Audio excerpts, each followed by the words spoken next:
everybody, and welcome once again to You Know How This Ends, the podcast that I hope will remind you every time you look at it that all you have to do, the only thing required of you to achieve your goals and your dreams is to not give up. As long as you don't give up, as long as you don't stop, as long as you don't quit, you win. You receive your goals, your dreams, you win. We don't have control over when or how this happens.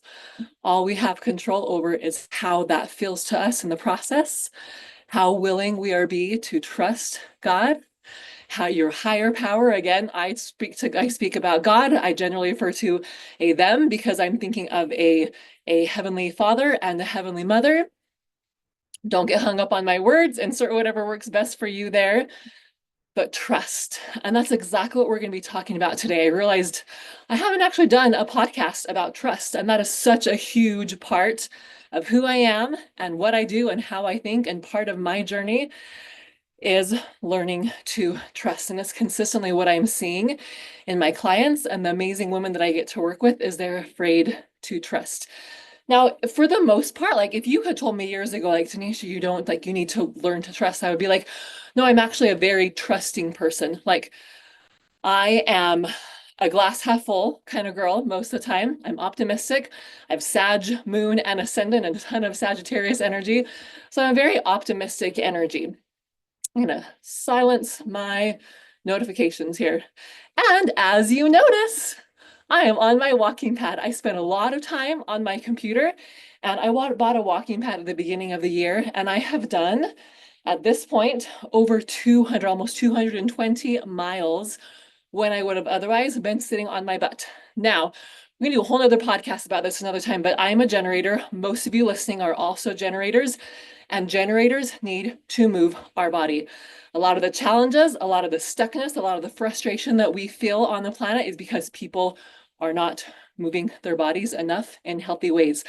And as my business grew and I'm spending more time with clients and managing my team and all the different things, I found myself sitting on my butt a lot and I do not like it and it doesn't feel good. My butt and my hamstrings actually start to hurt and ache after too long of sitting. And I was like, I'm not meant to be sitting all the time. So I got myself a walking pad. I've been loving it. And so I wasn't like, I don't normally do my podcasts from my walking pad, but because I'm like, it doesn't look professional, like might drive some people crazy. I'm a little out of breath sometimes, depending on where I'm at with it. And then I was like, but you know what? I'm a woman and I can choose to do business on my terms. With my clients already, half the time, if I'm not sitting at my desk on my computer, I'm on the floor stretching. I'll even like start at my computer and then throughout the coaching session, if I'm like, oh, we need to like move some stuck energy, I'll get down on the floor and start stretching. I'll have them stand up and sway their hips, roll their shoulders or move or whatever, right? Because so much of what we're experiencing mentally, physically, emotionally, spiritually, even financially, is linked to feeling stuck in our body because we are not moving. So this is your invitation, two invitations. Move your body more than you already are. Find a way that you like to move your body, whether it's a walking pad. So I do my walking pad, and then I average 5 to 10 miles a day on my walking pad. And then I also am out walking my dog outside almost every day of the year, 2 to 3 miles, depending on how much time I have for being outside, because I love being outside. And again, a lot of my work is done on the computer. And I've tried working on the computer outside, and it's challenging because of the glare of the sun and stuff, right? So it's like, okay, that's not really great. When I have like my dream home, putting this out there, and yes, I use my hand. If you're watching on the YouTube one, you can see like usually I have a list of several things. This is my note taker. It's right here on my hand. What was it? Oh, my like dream home is gonna have a beautiful, well, it's gonna have lots of things, but it's gonna have a beautiful sunroom where I can work like in the sunshine any time of the year and feel and see like I'm outside, right? And then for my bedroom, I've told my husband this. He's like, all right, crazy lady, I want a retractable roof for my bedroom because I love sleeping outside. I love camping, but I also want to be really comfortable when I sleep. So I'm like, someday in our dream house, I want our bedroom to have a retractable roof. so that we can just like on beautiful summer nights, we can open it up, or at least like a glass roof or something. I don't know. We'd have to figure out the logistics to where we can open it up and be sleeping under the stars. But I'm in my bed. So if any of you know of anything like that or how to make that happen, make sure you hit me up. Because that's totally something that I want to do. But let this be your reminder that you get to choose how to do business, how to do relationships, how to do life on your terms. I continually find myself comparing what I'm doing and how I'm doing it to other people and what they're doing and how they're doing it. And every time, now that I'm aware, like over the last few years, I try to catch myself and go, that is beautiful for them. That's how they want to show up. I hope. Maybe it's not. Maybe they're just doing it because they think that they should. But that's not what brings me joy. That's not how I want to show up. An example of this is that I always thought growing up that I needed to serve people by going and sitting with little old ladies in their home and listening to them talk and tell their life stories and chat with them and things like that, because that is what my mom did. My mom was beautiful at that. My in-laws did that as well. My husband remembers like driving around and or being hauled around by his parents to go and visit the elderly men and women in their homes. And that is beautiful. And that is wonderful. And for them, it brought them joy. And we'll do that sometimes as a family, and I'll do it still on occasion. And it's fine, but it's not my way that I love to shine, that I love to give, that I love to be of service. And for a long time, I held myself, I thought less of myself and continually guilt tripped myself because I wouldn't go and sit and visit with my elderly neighbors and my little old ladies and stuff. And finally I realized, oh, that is what I grew up with. That is what I grew up seeing. So I thought that's what giving service had to look like. But I realized I love to give service by giving big hugs and by smiling and by singing and by brightening people's day and by helping them get out of their heads and helping them make forward movements and think bigger and build better lives. And sometimes I get paid for that really, really well. And sometimes I don't. I just help my friends, and I donate my time, and I do some coaching for free, and I do these podcasts, and I do all this stuff that we do, right? Your social media, your podcast, your YouTube channel, all these things that you give that you're not getting anything back from. You're doing it because you want to help people and because you love it. Our Creating Her Empire stuff is another beautiful example. We don't get paid for that. The business that Maylee Nelson and I have, Creating Her Empire, we don't get paid for that. We do it because we love it and we want to help women create better lives for themselves. So get out of your head of what you think you or your life or any part of your life should look like, and start getting clear on, what do I love? What brings me joy? What ways can I serve and shine and love and support other people? Because it's important. Service is so important, that giving, that sending the beautiful energy out there, right? You're going to receive it back. It's this beautiful, beautiful cycle, but do it in a way that brings you joy. Because it's all about the energy that you're in, remember? It's all about how you're feeling while you're doing it. And I've been in plenty of situations where I don't want to do the thing, and then when I'm doing the thing, I actually enjoy it. And there is some truth to that, 100%. And if you're doing something, but you're feeling guilty, you feel like you've been manipulated into it, you wish you weren't, you're going, well, I'm doing this service, but no one's serving me. That's the energy that you're putting out, and it's not helping anybody. I digress. That was not what I was planning on talking about today, but it felt like it needed to be said, apparently. Do life the way that you're meant to. And learn to trust more. I want to share, most of you know by this point that my husband and I began being educated and becoming real estate investors last year. It's been almost exactly a year, which is crazy to look back on and see just how everything has changed in our life. It's crazy. It's been super, super amazing, but it has been challenging because we went from this life where we'd already been through the ringer of a bunch of shifts and changes and stuff over the last several years. And then we jumped into the world of real estate investing. And it was like we were going back to college to get a degree that we had no prerequisites for, no generals, no nothing, no education to help us know what we were getting into. And we got thrown into like a master's, a doctorate program with it all. And we were just trying to figure it out as we went along. We joined the First Flip Challenge with our friends and mentors, Mitch and Maylee Nilsson, where it's a 90-day challenge to get you into your first property in 90 days. It's incredible. Highly recommend it. If you've ever thought about real estate investing, if you've ever thought that'd be something that you might want to do, my other podcasts talk a lot about this, or some about this anyway.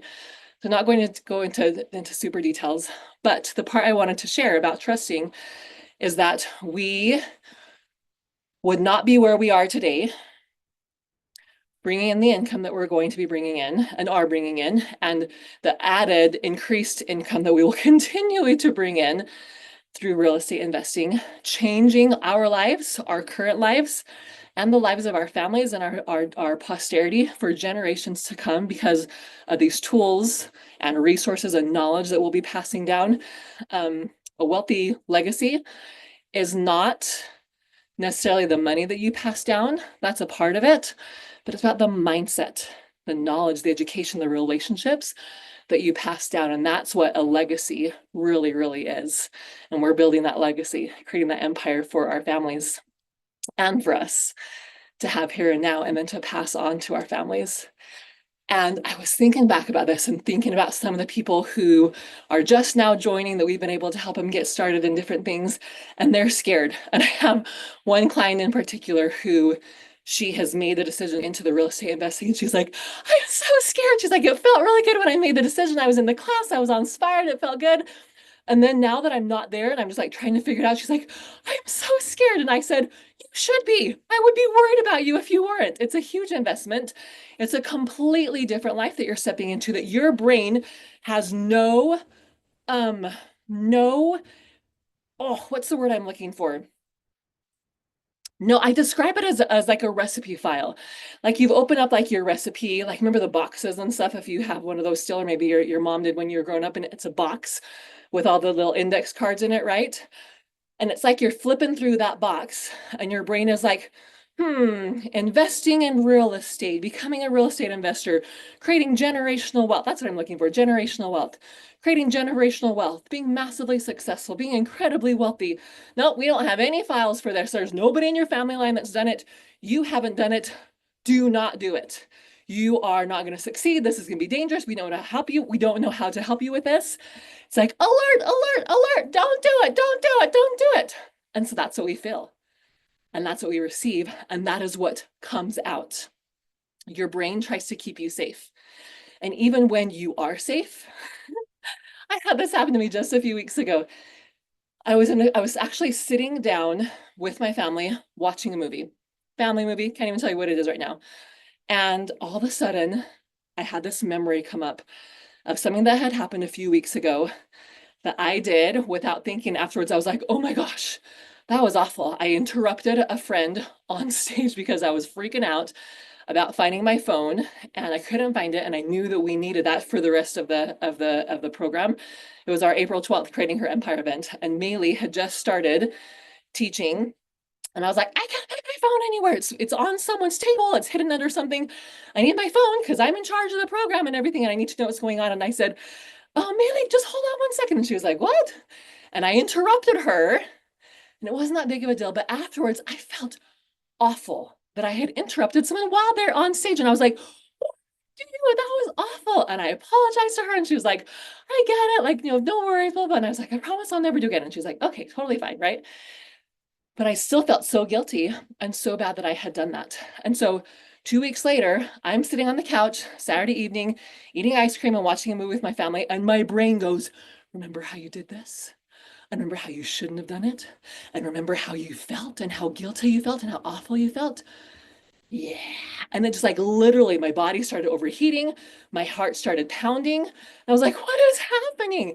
It was as if I was back in that situation, feeling the guilt and feeling the frustration and the overwhelm and the fear of losing my phone all over again while I was sitting safely on my couch. And this is what your brain does to you. It tries to keep you safe, and it tries to help you remember situations that you don't want to repeat again. And it brings it up at random times. You know what? We haven't had anything to worry about today. Let's bring her something to get the hormones flowing, get the endorphins, get the adrenaline, right? Because some of our bodies, to some extent, get trained to respond to this. That's not what we want. It is not what we want. And I was able to say, thank you, brain, for this reminder. This is a good lesson to remember that I want to be respectful, more respectful of people and their time. And I'm going to think a little bit longer before I act spontaneously, right? Thank you for the reminder. We are safe right here, right now. And we don't need to worry. And as I did that, I just took nice deep breaths. And I imagined cool, blue, calming energy flow down through me. And I sat in that safety.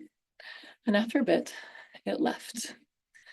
But if you don't know that that is what is happening, it happens over and over and over. And we don't realize what's going on. And so we let it freak us out and we let it send our brain into this massive overwhelm around a million different things, from big things to little tiny things to things that will never happen in a million years to things that have already happened. So recognizing I'm safe. My brain is trying to keep me safe. But my brain keeping me safe is where I've been for the last however many years of my life, my entire life, right? I don't want to just be in this safe place anymore. I want to grow. I want to expand. And especially if you've already received that confirmation that this next piece is the right thing for you, whatever that is in your life, you learning to trust that is the most valuable thing that you can do. And a big part of this that I continually have to remind myself and remind my clients is being willing to be in the messy middle. The messy middle is that part that I call it when you are moving in a new direction and you haven't quite figured things out yet. Well, are you willing to be in the messy middle? Because it's unknown and it's uncomfortable. And our brain and our body hate not knowing how something's going to work out. And we hate being uncomfortable. But it has been my willingness to be uncomfortable, to be awkward, to not know, and just move forward the best I can. One of my favorite sayings is, it's always awkward until it's elegant. But most people aren't willing to be awkward. They don't want to talk to anybody. They don't want to make a phone call. They don't want to do a post. They don't want to take a next step. They don't want to take a class until they have everything figured out, until it's perfect. But guess what? It's not going to be perfect. It's not going to be figured out until you actually start doing it. That's how you perfect it, is by doing the things and figuring it out.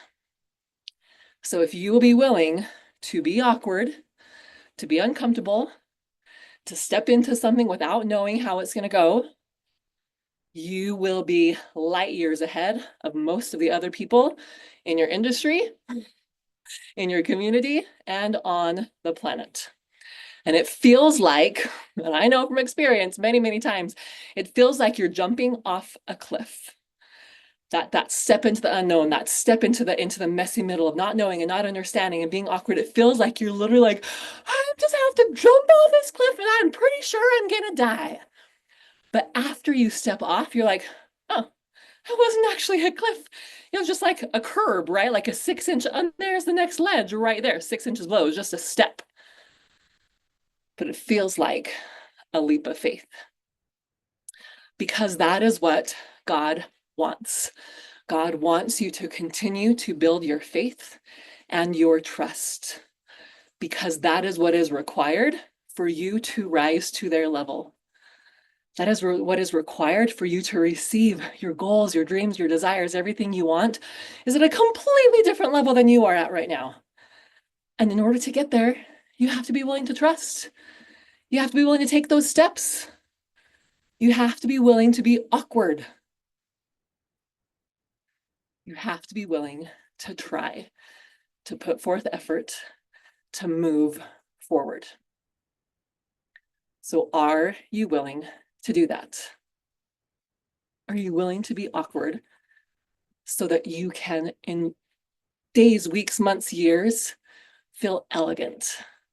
But then guess what? When you're elegant in one thing, then there's going to be another level to achieve, to increase to, and you're going to be awkward in that. It's going to be uncomfortable. It's going to be back in the messy middle.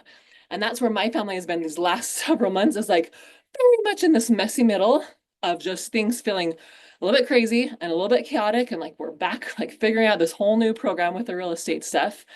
But it's been so cool to see now that we're kind of at the end of those 90 days, looking back and going, wow, all these concepts, all this terminology, all this information, all these actions of calling people and talking to people and all these things that were so scary and uncertain and unknown before, now they're no big deal. Now I know what people are talking about when we have conversations about real estate investing. Now I know how to talk to people about purchasing their home and helping them out with a problem that they have. Now I know how to do all these things. And I'm just going to keep getting better and better at them. So what in your life, two things. I want you to look back and go, where have I been in the messy middle before? Where have I had to take that leap of faith? Where have I had to trust and take that step into the unknown without knowing how it's going to work out? And it did. This. Look at like 5 different ways in your life that has happened. Look for examples in lives of other people, maybe your friends or your family, maybe famous people, maybe historical figures that have done things that they didn't know how to do at first. Pretty much everything, vehicles, lights, electricity, irrigation, buildings, like you name it, everything that we have today, at one point, somebody had to figure out how to do that. And they didn't know if it was going to work, but they hoped that it would, and they had faith that it would, and it did. Look at Thomas Edison, right? With a light bulb, he found 1,000 ways not to do it before he found the one right way to do it. And that is the same for you. And if you will be willing to trust, if you will be willing to be in that messy middle and let it be awkward before it's elegant, you will achieve massive success and massive growth in whatever it is that you're wanting to receive. Relationships, having hard conversations, business, making connections, hiring people to work for you, moving forward into the next steps, investments, whatever it is, you will be blessed. And that is what will take you to the next level. And guess what? As long as you keep moving forward on those different levels, you know how this ends. You're guaranteed your hopes and your dreams. I love it. I know it. I've seen it over and over in my lives and in my clients. Be willing to trust. Be willing to be in the messy middle. Be willing to be awkward before you're elegant. So you're going to look for examples of this in other people's lives. And then I want you to assess, what is that next step that I have been dreading and putting off because I don't want to be awkward and I don't want to be uncomfortable. And then go and do it. Take one step forward, do one thing that puts you moving forward in that direction. Embrace the awkwardness. I feel like I'm awkward 90% of the time. And most people that I talk to, they're successful, feel exactly the same. Everybody's figuring it out as they go.